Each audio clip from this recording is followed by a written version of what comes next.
My name is Robby Carmona. I am an events and fashion show producer and director. I love styling my hair and I had challenges fixing it because my hairline was really going up. That's why I decided to consult and think about going to a procedure of hair transplant.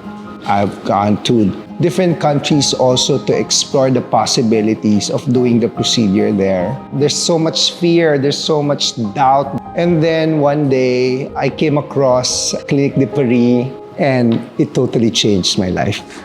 Well, now I can again come up with different hairstyles and now confident having shorter hair or even growing it longer.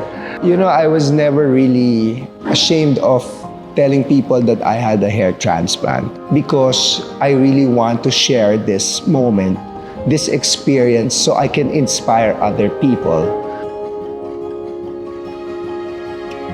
Owning your roots is not only owning your hair roots literally, but it's actually owning your own personality, having that voice to speak out and being an inspiration to other people.